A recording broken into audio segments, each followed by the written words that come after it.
এই রাতের বেলা বাংলাদেশের মেয়েরা কেন ফ্লাড লাইট জ্বালিয়ে অনুশীলন করছেন এই প্রশ্নটা আপনি করতেই পারেন। দিনের বেলাও তো বাংলাদেশের মেয়েরা অনুশীলন করতে পারতো।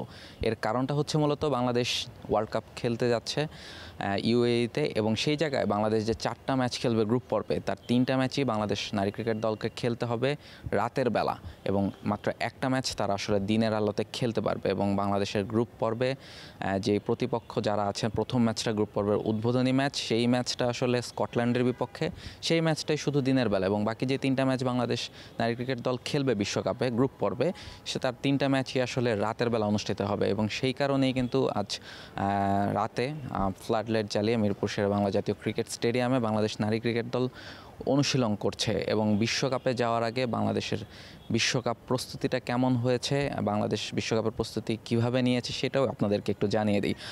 শ্রীলঙ্কায় গিয়েছিল বাংলাদেশ দল, সেই দলে আসলে বাংলাদেশ মোটামুটি ন্যাশনাল টিমের প্রায় প্রত্যেক ক্রিকেটারই সেখানে ছিলেন। আমরা দেখেছি নিগার সুলতানা জ্যোতি, জাহানারা আলম, নাহিদা আক্তার, মানে সিনিয়র ক্রিকেটার থেকে শুরু করে ন্যাশনাল টিমে যারা খেলেন তারাই আসলে দলের নামে সফরটা করেছেন, যেন আসলে বিশ্বকাপের আগে বাংলাদেশ দল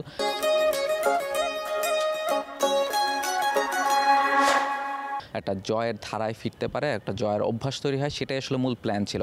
এবং সেটা বাংলাদেশ নারী দল এক্সিকিউটও করতে পেরেছে, কারণ শ্রীলঙ্কা এই দলের বিপক্ষে যে 5 ম্যাচের সিরিজ হয়েছে তার 4টাতেই আসলে বাংলাদেশ জিতেছে। ফলে একটা ভালো শেপে থেকে, বা বলা যায় ভালো একটা জয়ের অভ্যাসে থেকেই বাংলাদেশ নারী দল বিশ্বকাপে যেতে পারবে।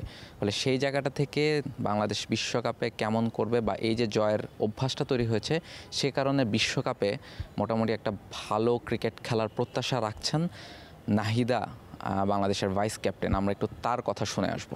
আলহামদুলিল্লাহ, আমরা শ্রীলঙ্কাতে 5টা ম্যাচ খেলতে পেরেছি। আমরা বলবো যে আলহামদুলিল্লাহ, আমাদের ব্যাটাররা খুব ভালো একটা শেপে আছে, বোলাররাও ভালো একটা শেপে আছে। আশা করছি যেন আমরা মেন ম্যাচে কাজে লাগাতে পারবো। অবশ্যই আমরা প্রত্যাশা করতেছি যে আমরা চেষ্টা করবো যে ম্যাচ জেতার জন্য, আমরা জেতার জন্যই যাবো, সেইটা আমাদের ফোকাস। বিশ্বকাপে ভালো কিছু করার প্রত্যাশাই শোনাচ্ছিলেন নাহিদা, তবে সেই বাস্তবতা আসলে কতখানি সেটাও দেখার বিষয়, কারণ বিশ্বকাপে টি-20 বিশ্বকাপে বাংলাদেশ জয় পাচ্ছে না লম্বা সময়, এবং এই বিশ্বকাপেও বাংলাদেশ নিশ্চয়ই একটা জয়ের লক্ষ্যেই মাঠে নামবে। এবং এই জায়গায় বিশ্বকাপ দল নিয়ে যদি আপনাদেরকে একটু বলতে চাই যে বিশ্বকাপে বাংলাদেশের নারী ক্রিকেট দলটা কেমন হয়েছে, সেই জায়গাটাতে জাহানারা আলম এক্সপিরিয়েন্স ক্রিকেটার, তিনি অনেক দিন পরে এশিয়া কাপের দলে ফিরেছেন, এবং এশিয়া কাপে পারফর্ম করে তিনি কিন্তু ওয়ার্ল্ড কাপেও নিজের জায়গাটা পাকাপোক্ত করেছেন। তবে আরেকজন যে এক্সপিরিয়েন্স ক্রিকেটার রুমানা, তিনি কিন্তু বিশ্বকাপের দলে জায়গা করে নিতে পারেননি। ফলে তাকে ছাড়াই বাংলাদেশ বিশ্বকাপ দলে যাচ্ছে, এবং স্বাভাবিকভাবে নিগার সুলতানা জ্যোতি বাংলাদেশের অধিনায়ক হিসেবে যাচ্ছেন, নাহিদা আক্তার বাংলাদেশের ভাইস ক্যাপ্টেন, এবং পেস অ্যাটাকে মারুফা আছেন, দিশা আছেন।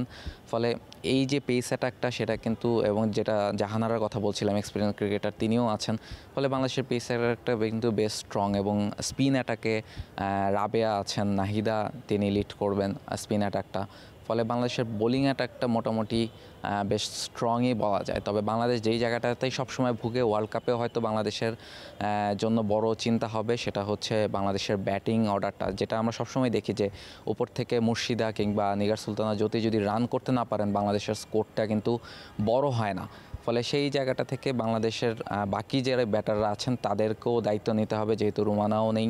ফলে যারা নতুন ডাক পেয়েছেন বা ইয়াং ক্রিকেটার যারা আছেন তাদেরকে একটু দায়িত্ব নিতে হবে। এবং বাংলাদেশ যে 3টা ম্যাচ খেলবে, যে 4টা ম্যাচ খেলবে গ্রুপ স্টেজে, তার 3টা ম্যাচই আসলে শারজাতে অনুষ্ঠিত হবে, এবং সেই জায়গাটায় উইকেটটাও আসলে অনেকটা বাংলাদেশের মতোই বা মিরপুরের মতোই। ফলে সেই জায়গা থেকে বাংলাদেশের বোলাররা কিংবা ব্যাটাররাও এক ধরনের সুবিধা পেয়ে থাকবেন। ফলে সেই জায়গাটা কাজে লাগাতে পারবে কিনা বাংলাদেশ দল বিশ্বকাপের উদ্দেশ্যে, বাংলাদেশ দিন দুয়েক পরেই রওনা দিবে। ফলে সেই বিশ্বকাপে বাংলাদেশ দল ভালো কিছু করবে, অন্তত একাধিক জয় নিয়ে দেশে ফিরবে, এমনটাই প্রত্যাশা আমরা করতে পারি। মিরপুর শেরেবাংলা জাতীয় ক্রিকেট স্টেডিয়াম থেকে রাহুল রায়, T Sports. For more updates, subscribe to our YouTube channel and click on the bell icon. Follow us on Facebook and Instagram. Download T Sports app to enjoy exciting games and highlights. Visit tsports.com.